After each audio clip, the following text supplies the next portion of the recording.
जी पूरी गाड़ी निकलती है भाई इस टनल से। पार्किंग नहीं मिली चेक रिपब्लिक जर्मनी के बॉर्डर में। नए बंदे खासकर जिस कंट्री में जा रहे हो उसका टोल डिवाइस का पहले इन्फॉर्मेशन ले लेंगे। हाईवे छोड़ के आ गया हूँ जी गाँव वाले रास्ते में अनलोडिंग के लिए।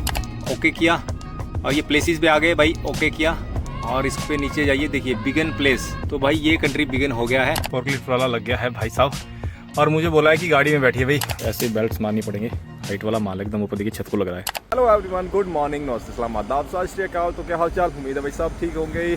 तो दोस्तों एक नई वीडियो में आप सभी का स्वागत है। मेरा नाम है पंकज और मैं करता हूं यूरोप में ड्राइविंग। चेक रिपब्लिक से आप सबको प्यारी सी गुड मॉर्निंग। तो दोस्तों मैं जा रहा हूं प्राग चेक रिपब्लिक में गाड़ी को अनलोड करने। मैं आया हूं फ्रांस कैलेस से और सुबह के 7 बज गए हैं। मैं जा रहा हूं अभी यहां से अनलोडिंग के लिए। अनलोडिंग है लगभग 100 किलोमीटर की और वहीं से मेरी लोडिंग है फिर से वापस कैलेस फ्रांस जहाँ से मैं आया हूँ। जिसने मेरी पिछली वीडियो देखी है तो आपको पता लग गया होगा। तो दोस्तों ये लगी है जी अपनी गाड़ी। रात को भाई पार्किंग नहीं मिली चेक रिपब्लिक जर्मनी के बॉर्डर में, वहाँ से मैं आगे निकल गया था और ये एक पेट्रोल पंप पे पार्किंग मिल गई थी। तो अभी यहाँ से निकलते हैं भाई, शिफ्ट शुरू करता हूँ। चेक रिपब्लिक में भी भाई ठंड बहुत अच्छी खासी होती है। स्नोफॉल यहाँ पर भी अच्छी खासी होती है। और फ्रांस से भाई लगातार जैसे मैं आया हूँ ना, बारिश हो ही रही थी रात को, है ना। जैसे जर्मनी वाला सफ़र था वो पूरा ओवरराइड जर्नी करा, वहाँ पे भी बारिश हो रही थी। यहाँ पे भी एक शिफ्ट करके आया तो यहाँ पर भी बारिश हो रही थी बारी बारी, पर अभी कोई बारिश नहीं है। तो यूरोप को घूमने के लिए और यूरोप की जानकारी के लिए चैनल को कर लीजिए सब्सक्राइब और करते हैं अपना सफ़र यहाँ से शुरू। तो सफ़र हो रहा है जी चेक रिपब्लिक की सड़कों पे। तो D5 हाईवे पे चल रहा हूँ अभी, जो निकल रहा है सीधा प्राग की तरफ। और बाहर मौसम देखिए भाई, स्नोफॉल हुई है शायद रात को, बहुत ही प्यारा। तो भाई बर्फ़ यहाँ भी मोटी पड़ती है चेक रिपब्लिक में। और सामने देखो जंगल कितने प्यारे लग रहे हैं सुबह सुबह। तो आज है जी 6 फरवरी थर्सडे और आज मैं लोडिंग करके ना फ्राइडे को भाई फिर से कैलिस पहुंच जाऊंगा और 2 दिन का वीक रेस्ट वहीं होगा। तो नाजिम भाई भी कुछ ऐसे प्लान कर रहे थे, तो देखते हैं क्या पता हम कैलिस में दोनों भाई फिर से मिल सकते हैं। यहाँ पे लगता है भाई थोड़ा सा स्नोफॉल हुआ है। जहाँ पर पार्किंग में मैं रुका था वहाँ तो ऐसा कुछ नहीं था। ये देखिए पूरे झाड़ पेड़ पौधे ना भाई वाइट वाइट हो गए हैं, तो शायद आगे स्नोफॉल हुआ हो। और दोस्तों कल ना मैंने सिर्फ भाई 4 घंटे गाड़ी चलाई। 9 घंटे का रेस्ट लिया था उससे पहले और फिर 4 घंटे गाड़ी चला के लगभग 300 किलोमीटर कवर करके फिर मैं इस पार्किंग में सो गया था। और यहाँ से मुझे 116 किलोमीटर आना था, क्योंकि आगे यार पार्किंग नहीं मिलती है तो फिर भाई दिक्कत हो जाती है चेक रिपब्लिक में। भाई मैं बिना ब्रेकफास्ट किए हुए निकल गया हूँ। तो आगे देखते हैं कहीं फ्रेश होने का और साथ में ब्रेकफास्ट का, या तो फिर कंपनी में भाई अनलोडिंग और लोडिंग करके फिर आके आराम से कहीं पर शावर भी ले लेंगे और साथ में अपना खाना पीना भी बना लेंगे। दोस्तों नए ड्राइवर जब भी नई कंट्री में एंटर करते हैं ना, तो सबसे पहले तो उस कंट्री के टोल के डिवाइस का पता कर लीजिए अभी कौन सा डिवाइस चलता है ना। अभी ये देखिए भाई DKV मेरा येलो स्टेटस दिखा रहा है, मतलब ये इनेबल्ड है, यहाँ पे काम नहीं करेगा। यहाँ पे चेक रिपब्लिक के लिए स्पेशल डिवाइस लगती है, वो देखिए वो वाली लगी है माइटो। तो ये डिवाइस लगती है यहाँ के लिए टोल टैक्स के लिए, तो ये सबसे पहले ज़रूरी है। अब तो मोस्टली भाई DKV सभी कंट्री में काम करती हैं, कुछ कंट्रियाँ छोड़ के। जैसे स्लोवेनिया के लिए भी अलग डिवाइस लगता है और ये चेक रिपब्लिक के लिए हो गया। स्लोवाकिया के लिए भी अलग लगता था लेकिन अब DKV में ऐड हो गया है। तो सबसे पहले भाई जो भी भाई आए ना, नए बंदे खासकर जिस कंट्री में जा रहे हो उसका टोल डिवाइस का पहले इन्फॉर्मेशन ले ले कि कौन सा डिवाइस वहाँ पे वर्क करेगा। दोस्तों चलते चलते पहुँच गए हैं जी पलजन। यहाँ से सफ़र रहता है अभी 50 किलोमीटर। 50 किलोमीटर के बाद डिलीवरी है अपनी। तो डिलीवरी है 9 बजे की और टाइम हो गया है 8:30। तो वैसे तो मैं 9:30 बजे तक पहुंच जाऊंगा। और ये एक नॉर्मल डिलीवरी है, इसमें कोई स्पेशल डिलीवरी नोट नहीं है। तो मतलब 9 साढ़े 9 बजे तक भी पहुंचूंगा तो चलेगा, क्योंकि कई बार हमारे पास डिलीवरी होती है ना, तो उनकी ना भाई वहाँ पे बुकिंग होती है, अपॉइंटमेंट होती है, तो वो एग्जैक्ट टाइम पे डिलीवरी करनी होती है। बट ये एक नॉर्मल डिलीवरी है, इसमें कोई दिक्कत नहीं है। आधा घंटा लेट भी हो जाएंगे तो कोई मुश्किल नहीं। और साथ में ना वहीं से मेरी लोडिंग है। अब वहाँ पे 2 कंपनियाँ हैं, देखते हैं अगर जहाँ पर खाली करूँगा तो सेम लोकेशन से होगी या 1-2 किलोमीटर इधर उधर है, तो शायद उससे भी हो सकती है। वो अभी मैंने कोऑर्डिनेट चेक नहीं करा, कोऑर्डिनेट आ गया है मुझे। तो वहाँ पे जब पहुँचूँगा ना तो कोऑर्डिनेट चेक करके फिर साथ में पता लग जाएगा कौन सी लोकेशन से लोड करना है। ये हमारी कंपनी में ना भाई थोड़ा सा रहता है कि जहाँ पे अनलोडिंग होती है कई बार लोडिंग भी वहीं से मिल जाती है। तो ये सही है ना, एक जहाँ पे गाड़ी इतनी खोली है, पूरा तरपाल खोल के रखा है भाई, है ना, सारे सामान खोल के रखे हैं, तो ठीक है, वहीं से अगर लोडिंग मिल जाए तो बंदा थोड़ा सा कंफर्ट रहता है। तो दोस्तों इस वाले लूप को देखो यार, जर्मनी में आपको बहुत सारे ऐसे मिलेंगे भाई लूप्स ना, एकदम नीचे 2-2 किलोमीटर तक नीचे जाना है, फिर वो सामने देखिए दूर तक ऊपर तक चढ़ाई है।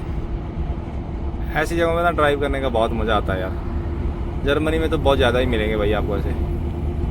तो मैंने ड्राइव कर लिया है ऑलमोस्ट भाई, मुझे 10 किलोमीटर रह गया ही अनलोडिंग लोकेशन। तो एक पेट्रोल पंप पे आ गया हूँ। तो भाई यहाँ पर फ्रेश हो लेते हैं और साथ में देखते हैं चाय कॉफ़ी बना के फिर निकलूंगा यहाँ से। भाई जस्ट अभी 5-6 किलोमीटर पे अनलोडिंग लोकेशन है। और साथ में चेक कर लेता हूँ वो कोऑर्डिनेट जिसमें मुझे लोडिंग के लिए जाना है, क्या वो सेम कंपनी में है या कहीं इधर उधर है। तो वो पूरा प्लान एक बार बना लेते हैं। सुबह के 9 बज गए हैं लेकिन अभी भी देखो पार्किंग भाई चेक रिपब्लिक में मैंने बताया ना, देखिए पूरी भरी पड़ी है। सुबह के 9 बज गए हैं, कोई वीक रेस्ट नहीं है, कोई कुछ नहीं है, फिर भी भाई यहाँ पर पेट्रोल पंप में पार्किंग ऐसी भरी रहती है। दोस्तों हाईवे छोड़ के आ गया हूँ जी गांव वाले रास्ते में अनलोडिंग के लिए।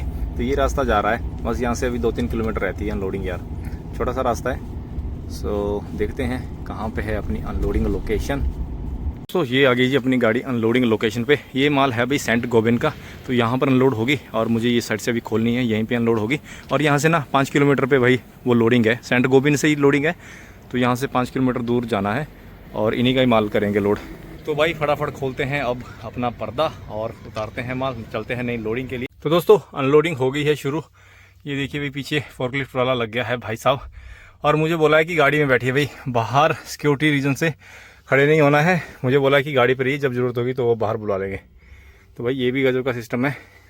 वो देखिए पीछे 2-2 मशीनें लगी हैं, गाड़ी तो अपनी 10 मिनट में खाली हो जाएगी। भाई मैंने पूरा तरपाल हटा के सारा मतलब लॉक वगैरह खोल दिए सारे, और मुझे बोला कि गाड़ी में बैठिए, बाहर नहीं रहना है। मतलब जब तक भाई मैं हटा नहीं वहाँ से ना, इन्होंने फोर्कलिफ्ट तक ऑन नहीं करी। वो देखिए ये लेके आया था भाई मैं खाली रैक्स, तो ये हल्के ही थे। अब जाऊँगा इन्हीं की दूसरी कंपनी में सेंट गोबिन, तो वहाँ से लोडिंग है अपनी। गाड़ी हो गई है अपनी अनलोड और भाई पीछे अपना पूरी सेटिंग हो गई है। तो गाड़ी मैंने निकाली है भाई कंपनी से बाहर। यहाँ से ना जिस रास्ते से आया था भाई उसी रास्ते से वापस जाना है। ये देखिए सेंट गोबिन की कंपनी थी, यहाँ पे अंदर अनलोडिंग हुई अपनी। तो बस मुझे यहाँ से ना भाई 5 किलोमीटर जाना है, जहाँ से हाईवे छोड़ा वही हाईवे के पास इनकी दूसरी कंपनी है। तो बाकी अभी रिपोर्ट मैंने क्लोज नहीं करी है, बना ली है, वो वहीं पे क्लोज करूंगा। एक बार वहाँ पहुँच लेते, क्योंकि वहाँ पर बताया कि वहाँ पर भी लोडिंग के लिए वेटिंग है ना, तो वहाँ पर जब वेटिंग हुई तो अपनी रिपोर्ट क्लोज कर लूंगा इस वाले ट्रिप की।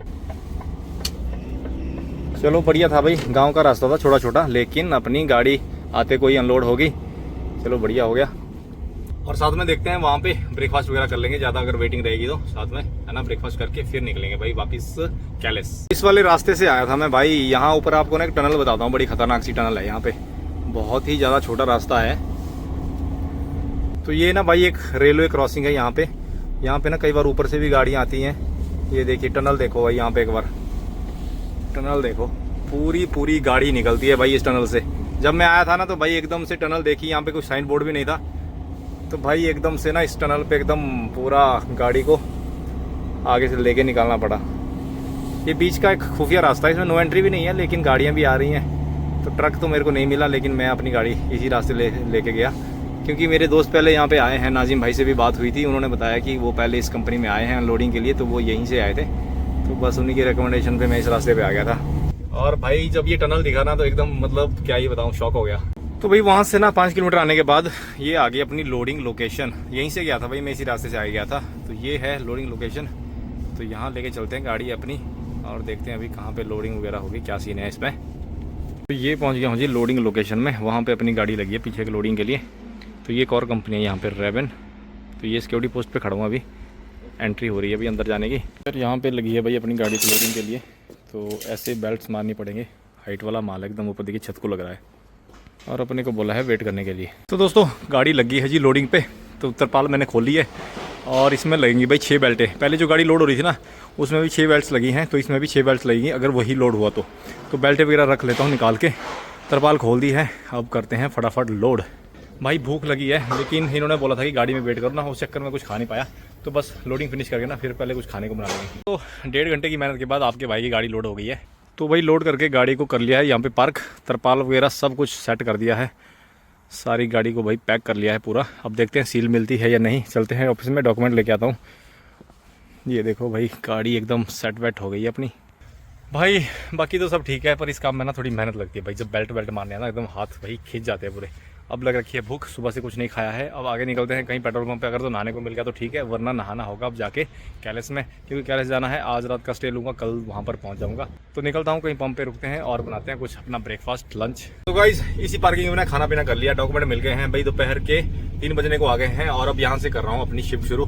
अब निकलूंगा सीधा अनलोडिंग के लिए। मुझे बीच में ना पेड पार्किंग मिली है, इसमें सिक्योरिटी 1 लेवल का मतलब सामान है, मतलब एक्सपेंसिव लोड है। तो इसमें ना मुझे कुछ पहले ही पेड पार्किंग मिली है। बट एक नियर बाई इधर ही चेक और जर्मनी के बॉर्डर पे है, लेकिन वहां पर मुझे नहीं रुकना, वो तो सिर्फ 100 किलोमीटर पे है। तो जर्मनी में मुझे कोई पार्किंग नहीं मिली है। उसके बाद है मेरी जो पार्किंग वो सीधी नीदरलैंड में है। तो भाई मैं अभी इतना सफर तो नहीं कर पाऊंगा, तो अभी सफर करूंगा और देखता हूँ जर्मनी में जहां तक पहुंचूंगा वहां पर अपने कोऑर्डिनेटर को बोलूंगा भाई मुझे कोई लोकेशन दे दीजिए पार्किंग की। तो भाई यहाँ से सब सही सेट, ऑल सेट, खाना खा लिया। अब जाएंगे सीधा वो सिक्योरिटी में और वहां से करेंगे गेट एग्जिट। हाईवे ज्वाइन करके सीधा निकलना है चेक जर्मनी के बॉर्डर की तरफ। जैसे पिछले ट्रिप में मैं भाई कैलेस से आया था और यहाँ का लगभग 1050 किलोमीटर का सफर है, और यहाँ से अब जाती बार भी लगभग 150 किलोमीटर का सफर है। मुझे फिर से इंग्लैंड का माल मिला है और ये वहाँ पे ट्रेलर चेंज होगा जो मैं पहले करके आया हूँ। तो भाई वापसी के लिए D5 हाईवे ज्वाइन कर लिया है और यहाँ से 115 किलोमीटर है चेक रिपब्लिक और जर्मनी का बॉर्डर। तो अब रुकना कहीं नहीं है, खाना खा लिया है। अब देखते हैं फर्स्ट शिफ्ट। सुबह मैंने 2 घंटे गाड़ी चला ली है और यहाँ से अब एक शिफ्ट लूँगा 4 घंटे की, फिर एक 45 मिनट ब्रेक लेके ना टाइम रिवाइज करके फिर देखते हैं मेरे पास कितना टाइम रहता है ड्राइविंग के लिए। फिर उस हिसाब से ना अपने कोऑर्डिनेटर से ले लेंगे पार्किंग की लोकेशन। भाई सुबह जब इस एरिया से निकला था ना तो यहाँ पे हुई थी स्नोफॉल, मतलब एकदम पूरे पेड़ पौधे भाई वाइट हो गए थे। अब तो भाई बिल्कुल सूखे से लग रहे हैं। मौसम तो हुआ है स्नोफॉल का भाई। स्नोफॉल जैसे मैंने पहले भी बताया कि यहाँ पे होती है तगड़े वाली, चेक में जब बर्फबारी होती है तो भाई, क्योंकि अभी कुछ दिनों पहले भाई मेरा एक दोस्त यहाँ पे फंस गया था स्नो में। तो दोस्तों एंटर हो गए हैं जी अभी जर्मनी में, जर्मनी के बॉर्डर पे एंटर हो गया हूँ मैं। यहाँ बॉर्डर पार्किंग पे नहीं रुका, तो अब यहाँ पे रुकते हैं कहीं पे, करते हैं कंट्री बिगिन। ये देखिए भाई ऐसा बोर्ड लगा होता है रिपब्लिक ऑफ डचलैंड। तो डचलैंड में हो गए हैं एंटर, तो यहाँ पे करते हैं कहीं पे कंट्री बिगिन। तो मुझे ना कोई भाई बता रहा था कि भाई कैसे इसमें कंट्री बिगिन करते हैं। तो देखिए सबसे पहले ऐसे हैमर लग गए खुद से ही, जैसे गाड़ी रोकी ओके किया और ये प्लेसेस पे आ गए भाई, ओके किया और इस पे नीचे जाइए देखिए बिगिन प्लेस ओके करके। जैसे अभी चेक रिपब्लिक से आया था, अभी इसमें जर्मनी देखिए नीचे आ गया जर्मनी, तो मैं जर्मनी में एंटर हो रहा हूँ और ये ओके देखिए चेंजेस सेव्ड। तो भाई ये कंट्री बिगिन हो गया है और इसको कर दो बैक, ये मेन मेन्यू में आ गए। तो ऐसे कंट्री बिगिन होती है। तो भाई जर्मनी में एंटर हो गए हैं, तो यहाँ मेन रोड बंद किया है और ये साइड पे स्लिप रोड लगा है और अंदर पुलिस वाले बैठे हैं भाई, चेकिंग हो रही है। तो जर्मनी में मोस्टली जब भी आप बॉर्डर पे आते हो ना चेकिंग जरूर होती है भाई। ऐसे ही शाम को जब आपकी शिफ्ट खत्म होती है ना तो आपने शाम को एंड प्लेस करना है, मतलब कंट्री एंड कर लेना है। और जब सुबह शुरू करोगे तो भाई तब आपने बिगिन कंट्री करना है। तो उससे मतलब क्या होगा कि आपकी ड्यूटी शुरू हो जाएगी। पर जब आप सुबह बिगिन करते हो ना तो आपकी गाड़ी होती है रेस्ट मोड पे, तो उसको पहले हैमर लगा के अदर वर्ड्स में लाना है, हैमर लगा के, और फिर आपने कंट्री बिगिन करना है। रेस्ट मोड पे मतलब कंट्री बिगिन नहीं करना है, पहले आपने देख लेना है गाड़ी रेस्ट पे है या हैमर पे आ गई है। वैसे आपने हैमर पहले करना है और फिर आपने करनी है बिगिन कंट्री।